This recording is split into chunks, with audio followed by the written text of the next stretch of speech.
Well, Europe is divided over its decision to deploy multinational troops in Ukraine. While UK and France have committed to sending troops in the region, it's Italy, Spain and even Poland who've opposed the very move, saying that Europe must be cautious of Washington's move. Well, Ukrainian President Volodymyr Zelensky now says that he has even received no unequivocal answer from European allies about how they would actually go about defending Ukraine after the war ends. Our next report tells you if Europe can put its act together.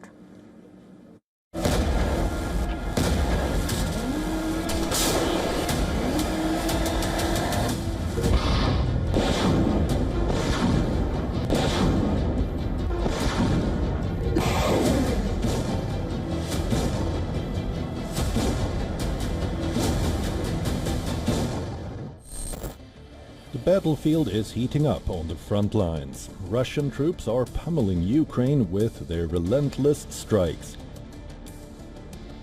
These are the images from Ukraine's fourth largest city, Dnipro, crippled by Russia's Shahed drones. The fresh assault comes amid a renewed push by Western leaders to guarantee Kyiv's post-war security. UK and France have agreed to deploy multinational boots in Ukraine. Europe calls it a part of the proposed ceasefire deal that it claims has the backing of the US. The European allies have vowed setting up military hubs in Ukraine and assisting in reconstruction efforts if a peace deal is struck. It's important that we're starting the year like this. European and American allies side by side with President Zelensky, standing for peace. And we are closer to that goal than ever. But of course, the hardest yards are still ahead.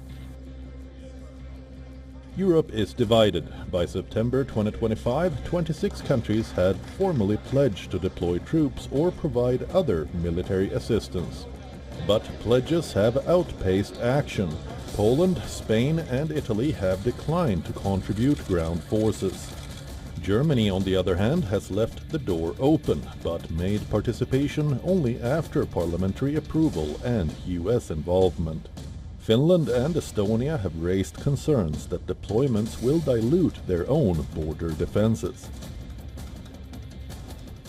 I ta jedność wydaje się rzeczywiście dzisiaj. Those far-reaching American declarations concerning America's participation in security guarantees and in the reconstruction of Ukraine, they give cautious, because one must always be cautious, but reasons for optimism. Uncertainty persists over what specific contributions individual countries are prepared to make, especially when it comes to deploying peacekeepers on Ukrainian soil. From Kyiv to London, even the people are skeptical of this arrangement, while Ukrainians feel the war's outcome hinges more on decisions by Putin than on foreign forces. Londoners warn Britain should not commit forces to enforce a fragile peace.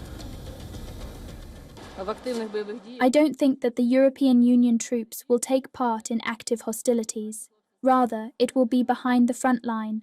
Our guys will still be on the front lines. They will still be dying. So far, with Trump's tendencies, I don't see how the war can end soon, say, for the next year and a half. I don't think anybody should be sending, if there's a peace deal, it should work. Shouldn't need someone standing in the middle trying to enforce it. Yeah. Shouldn't be the policeman for the world. Moscow has repeatedly stressed that it will not agree to foreign troops operating in Ukraine.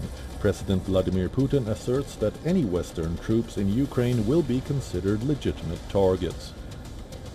As the war drags on, the big question is whether Europe is ready to defend Ukraine with soldiers and not just statements. Bureau Report, WION World is One.